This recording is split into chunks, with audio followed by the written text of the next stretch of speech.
A reading from the Holy Gospel according to Luke. As Jesus continued his journey to Jerusalem, he traveled through Samaria and Galilee. As he was entering a village, 10 lepers met him. They stood at a distance from him and raised their voice, saying, "Jesus, Master, have pity on us." And when he saw them, he said, "Go show yourselves to the priests." As they were going, they were cleansed. And one of them, realizing he had been healed, returned, glorifying God in a loud voice. And he fell at the feet of Jesus and thanked him. He was a Samaritan. Jesus said in reply, 10 were cleansed, were they not?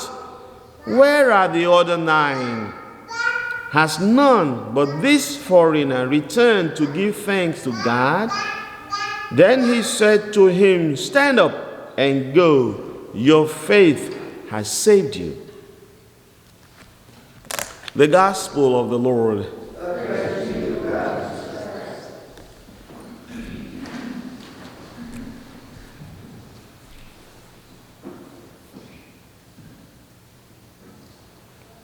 The theme of gratefulness, thanksgiving, giving thanks to God. So here we have Jesus on his way to Jerusalem. He was approaching his passion on a definite manner and focused and continuously going. And as he goes, as he continues this journey, he meets people. Along the way, he meets the blind man. He meets the 10 lepers. And from the book of Leviticus, it is so clear that lepers never go so close. Lepers were stigmatized. Lepers were outcasts. They were excommunicated from the community. So they had no good, in fact, they rang the bell, okay, to alert others to their presence so people can move away from them. So that's how the relationship of every other person to lepers was like.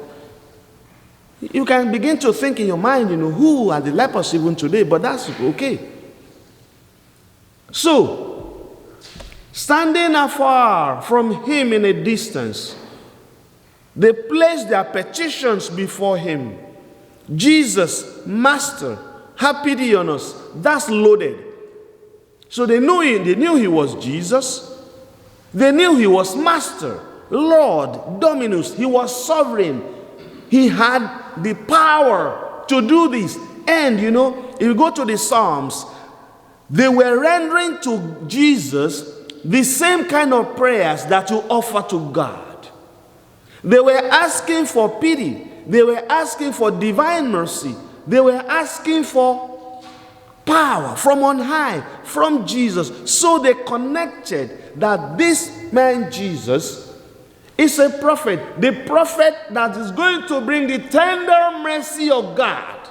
The tender mercy of God on his people. And now they seek that. They desire that for themselves.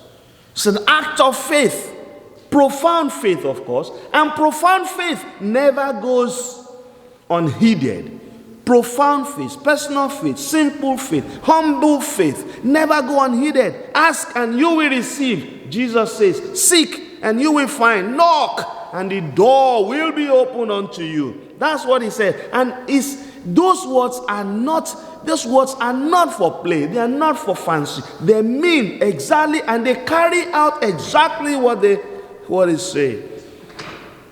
Exactly.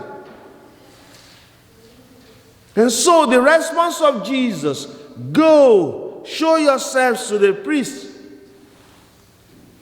So the priests were to examine and then to confirm that they had been healed. So they were given instruction. So faith is one thing. Then we receive instruction on how this was going to go about. Faith, St. Paul will say, we walk by faith, not by sight. when they were leaving the presence of Jesus, obviously it's not like they were completely healed, but they had to follow the instruction. They had to walk and go show themselves to the priest. Finding himself cured. Yeah, so along the way, believing, trusting. So in prayer, we set out our agenda. We set out, not our agenda here, but we put out our hearts and put out our longing for God and desire for God and ask him for this or that. And God gives us instructions in prayer. Sometimes we do not want to think that he gives us instruction. He gives us instruction. Sometimes people come across me and, we're praying online or something, and people are pouring out their petitions, and I'm nailing some instructions according to the petitions. So I'm putting the instruction, because you don't sit there idly waiting for it to drop on your lap. No, there are some instructions that go with it. Then that means our faith becomes active.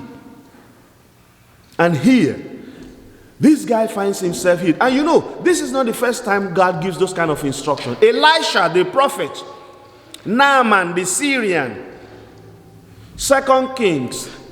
Naaman the Syrian was led by his maidservant to go to Elisha, to go and ask for healing. And Elisha said, go and bathe in that river 7 times. Oh, Naaman said, what is that? We have better rivers down in Syria. Why this one? The maid said to the master, hey, if the prophet had told you something bigger, something high, something stronger, something harder, wouldn't you have done it? Go and take this. Do the instruction, okay? And he bathed in the river 7 times, and his leprosy disappeared. So Jesus is recognized as a prophet, like Elisha. In fact, greater than Elisha. Then one of them came back, returned, giving thanks to God. Jesus recognized him to be a Samaritan. A Samaritan, a foreigner. That means the others were Jews. And guess what? Because these others 9, they were Jews. They looked at Jesus like a Jew. Okay? It's possible. They don't need to be grateful. They had a connection with him. They had a connection. Familiarity stops us from being grateful, from being appreciative. You know what? When I have opportunity to go to All Saints School, and I'm there, and I'm giving rosaries to those little ones, and the first grade, second grade, or kindergarten, thank you. They're so grateful. But as soon as you get to the 4th grade and 5th grade, they are so deserving. So deserving. They don't. No appreciation. No. Check out your kids and your grandkids. Check them out. Christmas gifts and things like that. They don't say, they're so deserving. Spoiled children. I mean it. Spoiled. Because there's expecting it. This expectation. There's an expectation. It's nothing. And where you find ingratitude is the height of idolatry. Ingratitude is a serving of the self. That is why today the Eucharistic celebration has become very, very, very, very normal. Going for Mass has become so, we just take it for granted. The Eucharist is the height of thanksgiving. That is the highest form of sacrifice that God received, and that's why you and I are here. That's why we are alive. That's why we have life in our souls today, the Eucharist. And side by side, the Eucharistic sacrifice is act of adoration. Giving ourselves totally, humbly for God and thanking him for being alive. Thanking him for every little grace. Thanking him for every person that comes into our lives. This morning, I already thank God for Meredith Day. Meredith Day. Just kneeling before the Blessed Mother, and I say, thank you for Meredith for giving me this little book. And I'm reading the book, and I thank her. Thank her for me. Bless, because how did she think about this? To offer me this. Thanksgiving for the little, thanksgiving for everything, not taken for granted. And then when we give thanks, what happens? Stand up and go. Your faith has saved you. He received healing. He received grace of faith. He received salvation. He received much more than everyone else. If you don't want to live an ordinary life, and our life is not ordinary, allow appreciation and gratitude to be part and parcel of one's life. I mean, appreciation and gratitude to God.